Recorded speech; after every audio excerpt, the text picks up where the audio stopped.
اپنے رب سے دعا کرو، اپنے رب سے پوچھو کہ وہ گائیں کیسی ہو، پھر گائیں بتائی گئی، پھر پوچھا کہ رنگ اس کا کیسا ہو، پھر وہ مختلف سوالات، وہ سارے جو سوالات حضرت موسیٰ علیہ السلام کو انہوں نے کہا، تو انہوں نے کہا ادعو لنا، کہ تو اپنے رب سے دعا کر. یہاں دعا کا معنی پوچھنا، سوال کرنا. یعنی انسان جب اپنے ذہن میں کوئی کام کرنا چاہے اور اس کے لیے واضح راستہ نہ پائے تو اس وقت جب وہ پوچھتا ہے تو گویا دعا کا معنی یہ ہوتا ہے کہ سوال کرنا کہ مجھے تسلی پر جواب دیا جائے تاکہ میں اس پر عمل کر کے اپنی منزل کو پالوں. تو گویا دعا کا معنی پوچھنا ہو گیا، اور جب اللہ تعالیٰ کی طرف سے اس کا جواب آتا ہے اس کو اجابت یا اسے قبولیت کہتے ہیں. ایک یہ آیت ہے.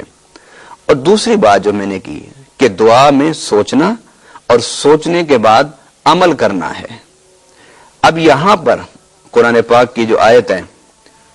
سورۃ الرعد میں، اس میں اس تصور کو، اس ذہن کو،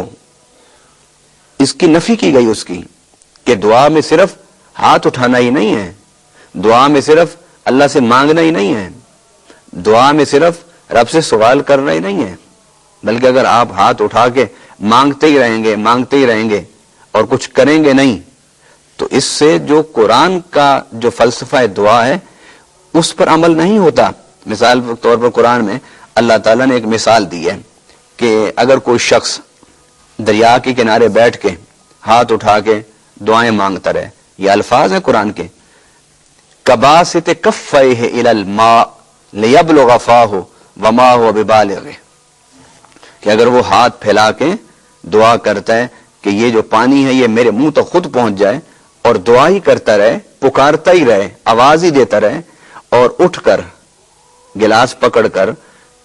اس پانی بھر کے اس کو منہ تک نہ لگائے، تو فرمایا کہ یہ ساری عمر بھی اگر اس طرح بیٹھ کے مانگتا رہے اور دعا کرتا رہے تو کبھی جو پانی ہے لیبلغ فاہ وما هو ببالغ، کہ پانی اس کے منہ تک پہنچ کے، وما هو ببالغ، وہ پانی اس کے منہ تک نہیں پہنچے گا. وہ اس لیے کہ اس نے دعا کے ایک جز کو سمجھا ہے. دعا کا دوسرا جز یہ ہے کہ جو آپ کے ذہن میں ایک مقصد ہے اس کو حاصل کرنے کے لیے، اس کو پانے کے لیے اگر آپ کو راستے کا نہیں پتا تو آپ راستہ پوچھیں، اور راستہ پوچھنے کے بعد اس پر چلیں، اس پر عمل کریں، اس کو اختیار کریں. تو گویا دعا کا معنی یہ ہے کہ انسان اپنی الجھنیں، اپنی پریشانیاں، اپنی خواہشات، ان کے بارے میں اللہ سے پوچھے، اور پوچھنے کے بعد رب جو جواب دے، رب جو لاہ عمل بتائے، رب جو راستہ بتائے اسے اختیار کرے. اللہ تعالیٰ جو راستہ ہمیں بتائے اس کو ہمیں اختیار بھی کرنا ہے، لیکن دعا کا طریقہ کار کیا ہے مانگنے کا، اور کس طرح سے وہ کون سی دعائیں ہیں جو بڑی جلدی شرف قبولیت حاصل کیا کرتی ہیں، یہ سوال ہم پوچھیں گے علامہ صاحب سے. لیکن اس چھوٹے سے وقفے کے بعد آپ ہمارا ساتھ دیجیے گا، اور اس وقفے کے بعد بھی ہمارا ساتھ اسی طرح سے دیتے رہیے گا.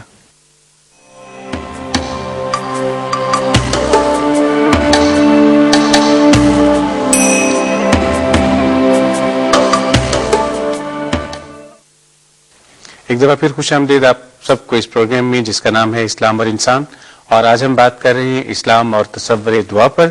وقفے سے پہلے کچھ باتیں ہم نے کی اور اب پھر علامہ صاحب کو زحمت دیتے ہیں. علامہ صاحب، آپ نے فرمایا کہ قرآن کریم کے حوالے سے، سنت کے حوالے سے دعاؤں کا طریقہ کار، آپ سے میں یہ پوچھنا چاہوں گا کہ دعائیں انبیاء نے بھی کی ہیں، اور ان کا انہوں نے نہ صرف دل سے سوچا بلکہ اظہار بھی کیا. ان کی بہت سی معروف دعائیں انبیاء کی ہمیں ملتی ہیں جو انہوں نے مانگی رب کریم سے. آپ یہ فرمائیے گا کہ بہترین طریقہ کار کیا ہے دعا مانگنے کا، اور وہ کون سا طریقہ کار ہے جس سے دعائیں جو ہیں وہ شرف باریابی حاصل کرتی ہیں؟ جب دعا کتاب و سنت کے حوالے سے سوچ اور عمل کا مجموعہ قرار پایا، اب اگلا سوال جو آپ نے کیا کہ انبیاء کرام نے ہاتھ اٹھا کر اللہ کی طرف متوجہ ہو کر رب کو پکارا اور رب کو دعا کی. اب سوال یہ پیدا ہوتا ہے کہ یہ جو کلمات دعا ہیں اس کا فلسفہ دعا سے کیا ربط ہے، آپس میں اس کا آپس میں کیا تعلق ہے. مثال کے طور پر میں ایک مثال قرآن پاک سے آپ کو سناتا ہوں. طالوت اور جالوت، ان کی جب آپس میں جنگ ہوئی تو اس جنگ میں جو اہل حق تھے انہوں نے دعا مانگی، اور دعا کیا کی کہ ربنا افرغ علینا صبرم وثبت اقدامنا منصرنا علی القوم الکافرین. اے اللہ ہمیں صبر عطا فرما، ہمارے جو قدم ہیں انہیں ثابت رکھ اور ہمیں کافر قوم پر مدد عطا فرما. اب اس کے ساتھ ساتھ ایک میں حدیث پاک سے دعا نبی پاک صلی اللہ علیہ وسلم کی بیان کرتا ہوں. حضور صلی اللہ علیہ وسلم جب میدان بدر میں پہنچے تو میدان بدر میں پہنچنے کے بعد آپ نے دیکھا کہ کفار نے جو پہاڑی ہیں، بلند جگہ ہے، اس پر اپنے خیمے لگائے ہوئے ہیں. صدیق اکبر کہتے ہیں کہ حضور صلی اللہ علیہ وسلم نے بڑی لمبی دعا کی اور ہم آپ کے ساتھ شریک تھے، اور اس دعا میں حضور صلی اللہ علیہ وسلم نے اللہ سے دعا کرتے ہوئے یہ کلمات بھی کہہ دیے کہ اے اللہ یہ تیرے نام لیوا، یہ تیرے توحید کے ماننے والے اگر مٹھی بھر آج یہ اگر مٹ گئے تو قیامت تک تیرا نام لینے والا کوئی نہیں ہوگا. اب دعا کا معنی یہ ہے کہ جو اللہ تعالیٰ نے نظریات و افکار عقائد اللہ تعالیٰ نے وحی کے ذریعے سے نبی پاک صلی اللہ علیہ وسلم کے دل پر اتارے تھے، حضور نے اسے آگے منتقل کیا. پھر ان افکار و نظریات کے مطابق پھر آپ نے جدوجہد شروع کی، کوشش شروع کی، راتوں کا جاگنا، راتوں کو بیٹھنا، راتوں کو سمجھانا، راتوں کو گفتگو کرنا، پھر دن میں محنت کرنا. جس طرح نبی پاک صلی اللہ علیہ وسلم سے کہا ان لک فی النہار سبحا طویلا، اے پیارے رات کو ورتل القرآن ترتیلا، کہ انہیں قرآن کی تلاوت اور قرآن کے مقاصد پر ان سے گفتگو کیا کرو. آدھی رات اس سے زیادہ یا اس سے کچھ کم، اس کے بعد آرام کرو. ان لک فی النہار سبحا طویلا، اس لیے کہ دن میں پھر اللہ کے پروگرام کی تکمیل کے لیے تم نے محنت اور جدوجہد کرنی ہے. سلام صاحب، اللہ تعالیٰ سے جب ہم مانگتے ہیں تو ہمارے مطمع نظر یقیناً خدائے بزرگ و برتر کی ذات ہوتی ہے، لیکن بعض دفعہ ہم محسوس کرتے ہیں کہ دعائیں قبول نہیں ہوتی. ہم دعا کرتے رہتے ہیں لیکن اس کو شرف بازیابی حاصل نہیں ہوتا، دعا قبول نہیں ہو رہی. ایک تو وہ بتائیے گا کہ اس کا کیا طریقہ کار ہے، یا وہ دعائیں کیوں قبول نہیں ہوتی، یا کیا وہ دعائیں جو اکٹھی ہو جاتی ہیں کہیں پہ چلی جاتی ہیں، اس طرح کا بھی کوئی تصور ہے ان کا کیا بنتا ہے ان دعاؤں کا؟ وہ دعائیں کیا ہمیں آخرت میں کام آئیں گی یا دنیا میں ہی ان کا کوئی مقصد ہے، یا دنیا میں ہی ہمیں ان کا کوئی فائدہ پہنچتا ہے؟ میں اس کا جواب دینے سے پہلے اس چیز کی وضاحت چند کلمات میں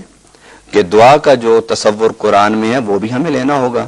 اور جو سنت میں ہے اسے بھی ہمیں اختیار کرنا ہوگا، اور جو ہمیں سلف صالحین کی زندگی میں ایک دعا کے حوالے سے عمل ملتا ہے اس کو بھی ہمیں اختیار کرنا ہوگا. ہمیں کسی ایک جگہ پر نہیں رکنا. اگر ہم دعا کے کامل تصور، دعا کے کامل مفہوم اور دعا کے کامل مقاصد کی طرف اگر آنا چاہتے ہیں تو ہمیں کتاب و سنت اور سلف صالحین سب پر نظر رکھنی ہوگی. جس طرح آپ نے یہ سوال کیا ہے کہ کیا انسان کی دعائیں قبول ہوتی ہیں، یقیناً ہر انسان کی دعا قبول ہوتی ہے. ہاں، بات قبولیت کی نہیں ہے، گفتگو